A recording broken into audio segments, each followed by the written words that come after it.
Welcome to Conversations, a podcast provided by the Center for Thriving Leaders and sponsored by Grace Theological Seminary. I'm Dr. Trent Lambert, and we are here to help leaders thrive in ministry. Let's jump into the conversation for today. Welcome to Conversations, a podcast provided by the Center for Thriving Leaders and sponsored by Grace Theological Seminary. I'm Dr. Trent Lambert, and we are here to help leaders thrive in ministry. Let's jump right into the conversation for today. I am blessed today to have in our podcast studio a president and CEO of OrthoWorx, Bob Vitoux. Welcome, Bob. Thank you. Bob, I've heard incredible things about your leadership, and probably more than your leadership is just your humble heart. And so that is, when I talk to people about Bob Vitoux, that is the thing that I continually hear, that he'd be one of the kindest and most humble persons you would meet. So welcome again. Thanks for being here. Yeah, it's a real pleasure, and I'm grateful to have the opportunity. Well, listeners, let me tell you just a little bit about Bob, and then we're going to jump into some questions today. So ministry leaders, pastors, make sure that you take some time, get a pen and paper, because we want to write some things down on leadership today. Bob Vitoux is the president and CEO of OrthoWorx and Excel Links, based in Warsaw, Indiana. Since his appointment in July of 2022, it has been his desire for the organization to be known as Northern Indiana's orthopedic catalyst, focused on equipping the next generation, enriching community, and accelerating industry. Bob has held many different roles across a variety of businesses in several industries, including Seymour Midwest in Warsaw, Steinway Musical Instruments in Manhattan, and the medical devices, namely orthopedics industry. Before moving to New York with Steinway Musical Instruments, Bob held executive roles in finance and commercial operations at Biomet Orthopedics, and over an 8-year period before the business was purchased by Zimmer Incorporated. Now it's Zimmer Biomet. Bob and his family also lived in northern Scotland for nearly 2 years while he was part of the Johnson & Johnson companies, where he has the finance leader for the Lifescan Scotland diabetes business. He attributes this as one of the most formidable times in both his career, development, and family connectedness. Bob obtained both his degrees, BS in accounting and AA in computer applications, from Manchester College, and now known as Manchester University. He is a CPA and also has completed executive programs at the University of Pennsylvania, Wharton School of Business, and the University of Notre Dame. He and his wife, Debbie, were married back in 1987. They have 2 kids, Austin and Ashlyn, and they are active members in the church and their community, including Bob's participation on several not-for-profit boards over the years. Bob recently completed his 15-year tenure on the Grace College Board and is still serving on the NEI Evaluates Ventures Board and is an advisor for the First Merchants Bank, as well as a member of several other boards. Bob, what an incredible platform God has given you of leadership over the years, and I'm looking forward to our conversations today. So, Bob, I'm looking forward to it. Again, welcome. Thanks so much, and wow, that's a long entry, and it's just been an amazing ride. Amen. You know, Bob, I love doing podcasts of leaders. I learn so much, and just to be able to glean from what God does in people's lives. There's 2 things that I really enjoy talking about before we jump into some of those granular issues. And for me, years of pastoring and ministry, one thing that my dad just ingrained into me was the importance of family. And so before I'm a pastor, before I'm a minister, before I'm a leader, I'm a husband to my wife and a father to my kids. And so you said some brief things here in your bio, but could you tell us a little about your family and your family makeup? Sure. And, when I think family, I think, not just current, but, where I came from. And I'll just say that it's interesting to hear you talk about your father and the impressions that he had on you. And it's very similar for me. I grew up in a really small community over in Northwest Indiana. And, my high school that I fed into eventually was all of about 140 kids. But my parents were the real inspiration when I was a young boy, and my father in particular had just a tremendous influence on the interests that I had as a kid. I was a sport kid growing up. I frankly wish I would have done a lot more music now that I know how important that is in the development of the brain. But at that time, we really didn't have a lot of money, Trent. But I didn't know that. We had love in our family, and my parents again were really, really instrumental. So my father's been gone for almost 35 years. He's with the Lord, and I don't doubt that looks down every day to see what I'm up to. But my mom is still in the community, lives here in Winona Lake, and I'm thankful that she's still deeply in our lives. And then getting to our current family, we just, as you indicate, we've had some interesting experiences in our lifetime. Debbie and I were married after she graduated from college. She was a year behind me, so we'll hit the 37-year mark this summer. Congratulations. She's married. Yeah, thank you. And we joke about the fact that we've got 40 years together. We courted for a year, and then we had a long engagement, which is kind of an interesting story. I'll make it quick and just say that I proposed to her, asked for her hand from her parents, like tradition would suggest, and I remember her mom saying, "Well, Debbie's just going to be a sophomore this year, so if you choose to get married, just know the tuition bill becomes yours." And I quickly said, "Well, it sounds like it's going to be a long engagement. I can wait 2 years." Yeah. Yeah. So anyhow, we've been married, like I say, 37 years. We have two kids. Our oldest is Austin, 30 years old, and he and his wife of a couple years live down in the greater Charlotte area. Mm-hmm. And then our daughter will turn 28 here in just a few weeks, and she is currently out in the greater Seattle area and in the midst of moving back to the Midwest, to the northern Chicago area. Mm-hmm. Yeah, so family, again, I just would say paramount importance to us. We're small when it's all said and done. My wife actually is an only child, and we've only just had both moms around for the last 35 years. We lost both of our fathers early in their lives. Recently, Bob, Dr. Freddie Cardoza, our dean, he and I were traveling, and we were just having one of those life moments with each other. And we were talking about our careers and, goals and ambitions. And I just mentioned to Freddie, I said, there's a lot of things I'm doing, still want to accomplish, but I can honestly say that my greatest goals in life are my 3 kids. Mm. And being able at this stage of life, as they're adults, my 2 daughters are adults, to be able to pour into their lives, and now that friendship's developing, and I still have a 14-year-old that I get to pour into and spend time in the weight room with, it's invaluable. Yeah, I think you hear the phrase often that you live vicariously through your kids, and I do think that there's some of that goes on. You like to stay young through your kids. You like to stay relevant and current.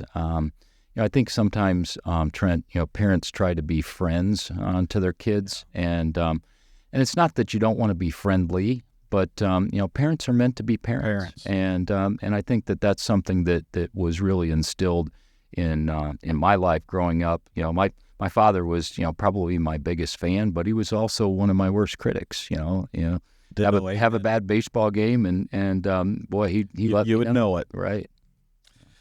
We all get busy, Bob, and I've got a story that I could tell, and as some of my listeners know, years of ministry, thought I was doing the right thing, super busy, but I found myself on the verge of burnout. Mm. And so for me, I had to really identify a mechanism that enabled me to unpack. And so, Bob, as a leader, what's maybe some hobbies that you've implemented in your life that you enjoy doing? It's interesting, and I don't want to go too deep too fast, but I would tell you, again, I talk about my father and my mother, again, very influential in my life as well, and remains,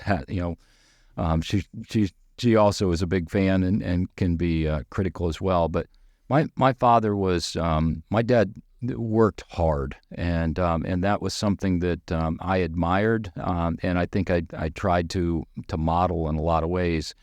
My father also he suffered, from alcoholism and actually was a sober alcoholic the last 10 plus years of his life. But I would tell you that, again, just watching my father's work ethic and his determination has been something that's been very formidable in my life. And one of the things that I remember my dad maybe having too many of, and that was hobbies. And but I still marvel at the fact that he had friendships and valued all those things. So back to your question of what do I do to relax, or what do I do to enjoy life? First of all, my family is really, really important, as well as serving the Lord in really hopefully every step that I take, and being mindful of that.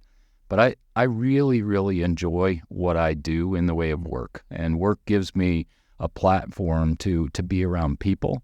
I'm an extrovert off the charts, and I just really, really enjoy hearing people's story, hearing how things have happened in their lives, and so that becomes a bit of a hobby of sorts. And Right. and I in our preamble, I talked a little bit about I'm a connector, and so really trying to think about why is this relationship come to be, and then I'll finish by saying one of the areas that I also spend a great deal of time doing for relaxation is playing golf. And for some people, 4 hours playing a round of golf is probably like watching paint dry, but for me, it's an opportunity to be out in God's creation and just be out in the beauty and the splendor of what a golf course often is surrounded by. But it's also to be with people. Most of the time it's with friends, but I can tell you that I've never met a stranger on the golf course that I couldn't find a way to have a really great conversation and get to know somebody. One of our faculty members here in the seminary is on the golf course quite a bit, and if I can't find him anywhere, I'll text him. Yeah. It's Tiberius Ratza. Yeah. What are you doing, Tibbs? On the golf course. Yeah. So, Yeah. As mentioned before we started today, he's kind of family now. Mm-hmm. With his son married my daughter, so we enjoy Tiberius and his wife. You've done so many things, Bob, and looking back, you mentioned this a little bit in your bio, but tell us a little about some of your highlights in your career that made impact for you. I think I've been in a lot of different roles as you chronoed, and not necessarily a straight line path, and I think that's also God's divine intervention and knowing when and where to potentially open doors and place me. But I think the biggest thing, Trent, is just the opportunity to be exposed to so many great people and great leaders. There certainly have been leaders that I wanted to follow. There are other leaders that maybe I learned things that maybe I didn't want to do. But the opportunity to be with people, on a day in and day out basis and have impact has been really what has driven me. And I've been in a lot of different industries. I think the phrase that people that have farming in their blood, it's never to be lost. And I would say there's a lot of that goes hand in glove in my mind with my involvement with orthopedics, which we now see moving into more of a med tech arena. But being able to really impact people's lives through the businesses that I've been a part of. Orthopedics is an easy one to say, that our products had impact, but even, some of the other businesses I've been fortunate to be a part of, was in Manhattan for a couple of years with Steinway, and to see how music actually played into people's lives. And I talk about, again, a few minutes ago of saying music can really form the brain in a different way. And just I think all the association that you get through a business, if you're really engaged and you're called to do what you do. Bob, you mentioned you were from a small town in Indiana. Mm-hmm. What got you interested in business? Was it something you saw from your dad, or what got you interested in going that direction? Yeah, and great question. I'll go right back to Dad. Back at that time, there weren't as many lawyers around, and so Dad had actually been at the one business in our community for 20 plus years when he was able to be promoted up into management, and he had worked a lot of third shifts during his on the line roles, and he never forgot the fact that third shift, very infrequently do they get to see management. And so often on Sunday nights, my mom's was and still is a really, really great cook, and one of the things that she loved to make is pizzas, homemade pizzas. And so he worked at a company called Kaiser Aluminum that made aluminum pans, and so she would make these big sheet pan pizzas, and he would take them out on Sunday night to the plant, and he'd walk the plant to see how the operation was starting up. And so, if you feed them, they will come is the theory. But, I watched my father at a very, very early age really lead in ways that, now I have a better appreciation, years gone by as to what he was doing. But he really listened well. He understood the role of the folks he was now responsible for, because he had been in their shoes. And that really attracted me to business. I mean, still today, I remember walking through that plant with him in his shadow, and the sights, sounds, and smells is what I often refer to, and I'm reminded of that today when I walk through an operation. It just takes me home in a lot of ways. But I also know that without those folks doing what they do, you don't have products that actually make it to the marketplace. And I just remember that at such an early age, seeing how his product was being made. Bob, my father was a school superintendent, and so I can remember as a kid growing up sitting in his office, not because I was in trouble, but sitting in his office, and whether I was waiting on something or maybe waiting for him to be done of something, and people would come in and out, and I can remember how my dad treated people with kindness and respect, and he valued them. And those attributes I try to bring into my office today. In the years of pastoring, I've done the same thing. So, I mean, what we see and modeled for us is so valuable. And for pastors and ministry leaders today, I mean, you have a great platform to model great leadership and Christian integrity with the people you work with in your churches. And we can't forget that. For certain. And, I think it often gets said that it's not necessarily what you do when people are around or when they're watching. It's really what you do when people, aren't necessarily watching. Absolutely. And, well said. That's something that I think my father always reminded me of. And the thing I remember, Trent, so vividly about my father is he never knew a stranger. And he never let, something pass him by. We'd go to Chicago on occasion to, go watch a Cubs game. And next thing I knew, my dad was in a conversation with the guy that was cleaning the bathrooms and telling him how good a job he was doing, and striking up a relationship. And so that's something that I think that all of us can continue to pay attention to is, it's easy, I think, for folks to be marveled by, big names and whether that's, professional athletes or entertainers or, people that are in the limelight. But boy, there are a lot of unsung heroes. Amen. And, I think that at OrthoWorx, one of the things that we try to do is really to use the story brand concept, and that is to make others the hero. And that's something that, again, I think comes more naturally from my upbringing. And it's not that I don't necessarily want to be involved. As a matter of fact, I was with one of our local leaders this morning, and he said, "I think you have FOMO." And I think I probably do, because I do have a fear of potentially missing out. Yeah. But it's not necessarily what I would tell folks. I don't think it's about the stage as much as it is, taking it all in and figuring out, okay, what do I do with it? And I think there are a lot of times that, maybe people go through the motions rather than really absorbing what it is that's going on around them, and what does that call them to action to do?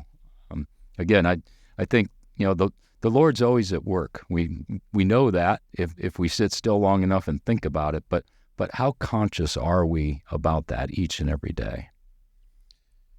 Bob, you made something pretty phenomenal there, and I hope our listeners caught that, is you've learned how to take time and take it all in and then determine what to do with it. I think that's in itself is a definition of leadership. Yeah, I'll let you carry on. I have some thoughts, but I'll let you carry on with that thought. You know, I always, with my teams, I taught a culture that just don't bring problems to me, but bring it to the table. Let's discuss it. But if you're coming to the table, already have a solution in mind that we can talk about. And so my job as a leader for me was to kind of facilitate some ideas, take it all in, and then when it's all said and done, then I can determine what to do with it. And I think when you mentioned that, it just kind of clicked of some things that I've done, but maybe I didn't mention it that way, that I think it brings value to people. It allows them to bring some things to the table, and I think we pull some things out of them that otherwise can be overlooked. I think that's really well said, Trent, and I do think, you're right on. There are so many things that happen every day in our lives, and I've not studied deeply, but I am intrigued as to how the brain works, and one of the things that I reference is my time at Steinway. One of the things that really was impressionable to me is how a pianist is able to use their hands and their feet and their eyes and their ears and do all that harmoniously. And I think that, again, that's part of what I learned during that couple years, that musicians have potentially a leg up. But my point more than anything is that the brain is making decisions so rapidly we don't even realize it. And so what is the filter system in which we're putting that data through? And is that filter system the right filter system? Because I think what Malcolm Gladwell's Blink book would tell you is if you have a good filter system, you're going to, in the instance of a blink of an eye, be able to make decisions that should be good decisions. And then the other thing I would say that my dad often, reminded me of is, making bad decisions is not something he encouraged, but his point was, I don't really care if you fail at something. I want you to try. Mm-hmm. But I don't want you to make that same mistake twice. And I think so often, success. That's what people hear. It's what you want to be associated with. But do you really learn as much from your natural successes as you do maybe your failures? So true. Yeah. You mentioned kids and those dynamics. When I'm in my pickup truck with my son and we're coming home after a game and maybe the game didn't go the way as planned, those are great teaching moments. Mm-hmm. If you continually win, you're right. Yeah. There's some things you just kind of miss, but that feeling of failure can be a great motivator. Yeah. Bob, I want to ask you a question, and this is probably for me, probably one of the most important, even above the family question, is how important is faith to you in your life and in your professional career?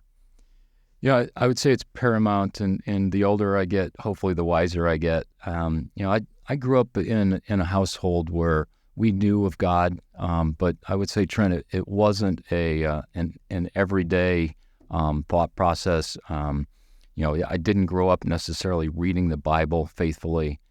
Even today, I could certainly read the Bible more frequently than I do. My wife is the one that's really faithful in our family of being very deeply read.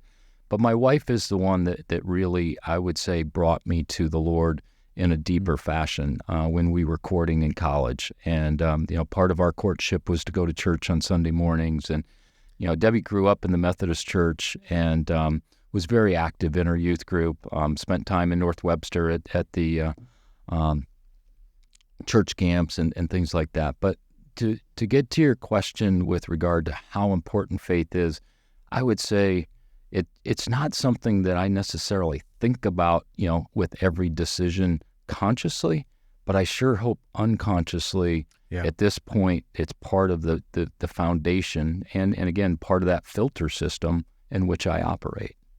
It directs your worldview and the decisions you make. Absolutely. With that in mind, what does leadership look like to you? If we look at Bob Vitoux and leadership, what is it to you? I think probably in the simplest form, it's influence. And influence, it's interesting. Certain words can give different context, and maybe someone's definition can be different. Influence could be conceived as control. I would say that's not what I think of when I think of influence. When I think of influence, it's having an impression. It's providing context, and I think a lot of times leaders, I've felt this in my career at different times, that people are looking to you for answers and solutions. Well, the reality is I don't have a book on my bookshelf that has all the answers in it. I have lots of books that give me philosophies of how to do things, but I think a leader, and I struggle with this mightily because of my extroverted nature and my curiosity. They need to listen, is probably far more than they even talk. But asking really good questions, I think, is a way in which you can not only learn yourself, but you can also help teach. And I just think about what Jesus did and who he did it with. Yeah. And he did it through stories. I said to you before we got going that, I have a tough time sometimes remembering specifics unless I see it visually or I write it down. But stories absolutely help me, be reminded. And I think stories, frankly, are what capture people's imagination and engage them. Bob, you've kind of mentioned this in a roundabout way, but, for you and for the people that you lead, how do you model that leadership then? What are some intentional things you do to model that? Yeah, again, I would say, try and walk the walk. I try to be thoughtful with my words. I don't try to be prescriptive. I do try to, walk into a room and, one of the things that I'm often reminded is, there are some people that are naturally comfortable in a room, and there are some people that maybe aren't. As I indicated, I'm an extrovert. My kids often remind me, my daughter in particular, I just love her dearly because she'll challenge me. She's more on the preference for introversion side. Yeah. And so what's comfortable for me to walk into a room and do, she reminds me that isn't necessarily... She's terrified. Right. Yeah. Right. And so there may be others in the room that have more of her preferences instead of mine. And so it's I think as a leader, it's really important to try and discern rapidly your audience and particularly those around you.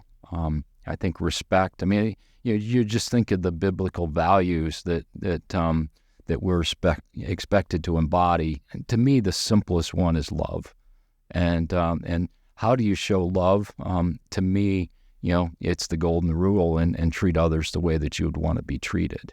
And that's a long answer to your short question, Trent. I just think that's something that I'm forever conscious of. And I want to go back a little bit to, what's my style, what's my approach. One of the things that I think maybe is a bit unique, but I use Saturday mornings early a lot of times in reflection. Maybe other people reflect every day or, every following day, but Saturday mornings are what I often consider to be my time. I get up early, and I will just try and go back through the week and try and figure out, what have I been involved in? Where do I feel like, potentially I was successful, and where are the places where I could have taken a different tact, and really, think about that. It also gives me an opportunity to potentially send, some texts out or some notes out to folks, thanking them for what maybe they've done during the week. And I wish I had more time, throughout the week to do some of those things. And again, maybe it's a matter of just making time. But I think that's where leaders today, there's so much that hits your desk and hits, you feel responsible for on a daily basis, and it's just trying to make that time. As you're speaking, Bob, I'm getting convicted. My natural rhythm is to do what you just mentioned, some of that time of reflection, emails, in the process of the work week. But having a designated time where I just do that, I have not, which I may have to reevaluate that. That's a really good practice. I really like that. And hope our listeners have caught on that there was just a time that he picked on Saturday mornings of reflection, his time maybe to write some notes, reflect, how could I have done some things better?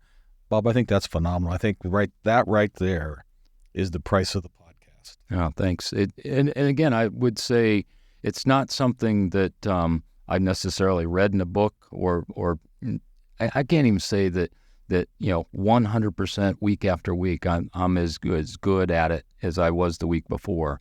But I do know that the other thing that it gives me is some fulfillment.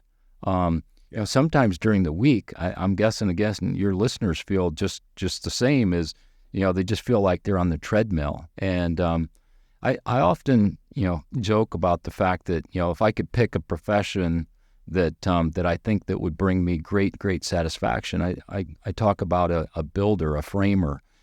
At the beginning of the week, they start a house and, the foundation, the basement foundation's there. And at the end of the week, they can look back and see what they've done. Mm-hmm. I'm not sure that people often are able to really see the fruits of their labor at the end of the week. And that's a little bit of what that reflection time, provides me. And so that sounds really self-serving. I don't mean it in that kind of manner as much as it's just take some time for yourself. Bob, I've said so many times for pastors, that's one of the major difficulties is sometimes they look backward and they don't see anything that they had built. Mm. People come, people go. And so what they have built sometimes diminishes and they struggle with what you just said. So taking that time to reflect that there was some things that were built.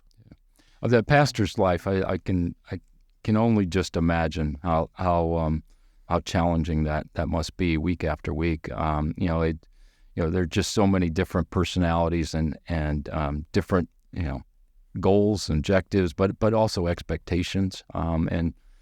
I think many times unrealistic expectations. Yeah, really well said. And so my encouragement to your listeners are again, know that I would guess 99% of the time what people do is really with with good intentions.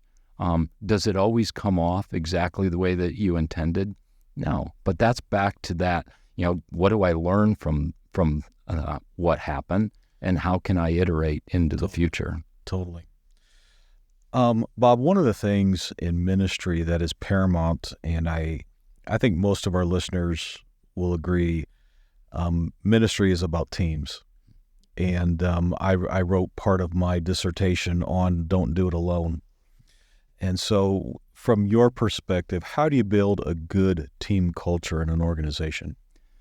Well, I think, building a team and building a culture, can be one and the same of sorts. But I would tell you one of the things that I've learned particularly over the last several years is not everybody's wired and constructed the same. Thank God that He built us all differently. And so when I think about building a team, it's trying to find a complement of skills, but it's also trying to build it with as much diversity of representation as possible, and then valuing that. And I think that that takes a lot more time, Trent, frankly, and it's not as comfortable a lot of times. I think people often are attracted to things that they can associate and understand more easily. I also do think opposites attract as well, but I think being intentional about that is really, really important.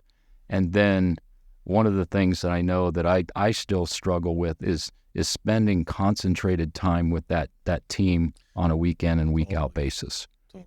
Yeah. I mean, some of the best ideas, I think in my career have come from sitting around a table and just, throwing throwing mud at the wall. Bob, and correct me if I'm wrong, and I'm sure it functions the same in the business world, but a lot of times in the pastoral world, again, the expectation that we're supposed to know everything and have every answer. Leaders need to be self-assured, self-confident, to have better people on their team at some areas, and they are. And I think sometimes that's hard for leaders to learn. But as you mentioned, I want great people on my team who know more in areas than I do, that I can lean upon them, and it doesn't make me insecure. Yeah. And so I think sometimes leaders deal with insecurities when they do have people better than them on that table, but they need to do that. Well, that goes back, Trent. I would say influence. You asked me, thinking about leadership, and I think one of the podcasts that I told you I listen to routinely, Craig Groeschel, and Craig talks about being real as a leader. People would rather follow somebody that's real than always right. But I think the other thing is being willing to be vulnerable and understand that you don't necessarily have all the answers.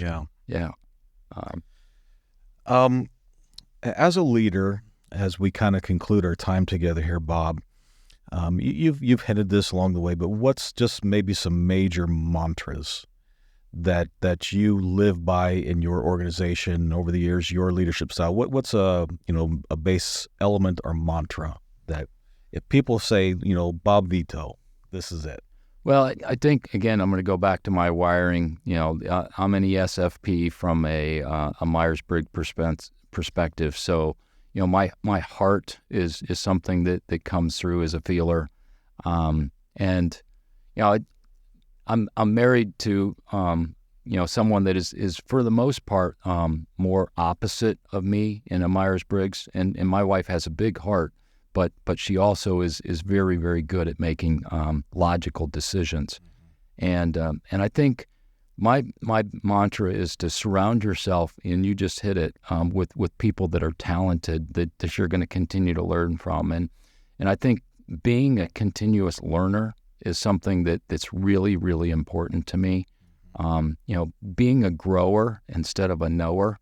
And again, I think that there are certainly areas that your listeners are going to be expected to be the knower of. I think, you're in a role, biblically, people are going to expect you to understand that aspect. But it's also, I think, just being mindful that you, again, don't have to have all of the answers, day in and day out. It's okay to say, that's a really good question, and I really don't know the answer to it, but if you give me some time, I'm going to think about it. Absolutely. Bob, two last questions that I have, and this question I ask every guest. Over the last 2 or 3 years, we've went through something that has rocked not only the United States, but the world. I deal with pastors and churches across the country that are still trying to put pieces together, figure out what ministry looks like post-COVID, trying to figure out how do we get people back in churches, what do we do with digital delivery. From your perspective, what has COVID done to leaders and leadership? That's we could go for the next hour, probably on that. But I would say, top of mind, what it's challenged us to be is I think more flexible and more understanding. And I would say being flexible is really, pretty simple, but simple doesn't necessarily translate to easy. Right. And I think, we are a creature of what we've learned, through habits or through educational means. And so I'm going to go back and just saying, being willing to adapt is I think really important. And again, give credit to Craig, and his recent podcast, he analogizes, being a leader to flying a plane, and that you're constantly needing to make adjustments. And I find the other thing that's interesting about flying a plane is that most pilots use a checklist because it's not easy to fly an aircraft. And so I think I wouldn't suggest people need to have a checklist every day that they're going through that's so scripted, but do you have that mental checklist that you're going through on a day in and day out basis? And are you fighting the good fight? And again, going back to the church and the changes that have happened, I think one of the things that I understand is that attendance, in the last 3 or 4 years has gone down. I think it's finally now recovering in a lot of churches back to pre-COVID years. Giving, interestingly, I think was on the rise in a lot of churches. I don't know that was consistent across every church, but I think again it's interesting that some of the dials or instruments that have been impressed in folks' mind, leaders of churches in their mind, you've got to adapt because some of what has been isn't necessarily what is going forward. And so that's, again, back to my word of being flexible. I think also being rooted, still being very principle-based is to, values are still critically important. And so sticking to our guns as to what biblically, we believe that, the Lord would expect from us in our values. But yeah, flexibility. I'm just going to end and say I think that there's nothing more important in a leader's leadership than to be able to flex. I teach a couple seminary courses, and one of the issues we deal with is adaptable leadership. And I can't agree with you more that post-COVID, one things we have learned is not change in virtue, but change in adaptability of modality and really what is the mission. Not changing necessarily the mission, but maybe some modalities of it. Yeah. One last thing for our listeners and our pastors, ministry leaders that are checking out our podcast. From the life, career, professionalism, ministry of Bob Vitoux, what's the last comment you leave with our listeners today? I think I'm going to go back to what I said is in what I think is really important, and that is, just be a continuous learner and be a grower. The world is our oyster. The kingdom is ours to have impact on, and I think now more than ever there's an opportunity to really have impact and influence, and but be consistent. I think when you're inconsistent, I think that sends a mixed message. I do think that different times bring different approaches. But again, being very principle and value based is, I think, paramount. But I think again, just continue to realize that there's more information available at our fingertips these days than we've ever had. Now, some of that again, trust but verify. Make sure you got the facts. Mm-hmm. But I do think learning from others and just continuing to grow is what I think I'd love to leave the listeners to think about. Bob, what a pleasure it's been to have you in our studio today. Thank you for coming out and taking time out of your busy schedule. Thanks so much for having me. This is Dr. Trent Lambert with the Center for Thriving Leaders and Grace Theological Seminary, challenging you to keep thriving in ministry. Thanks for joining. Take care.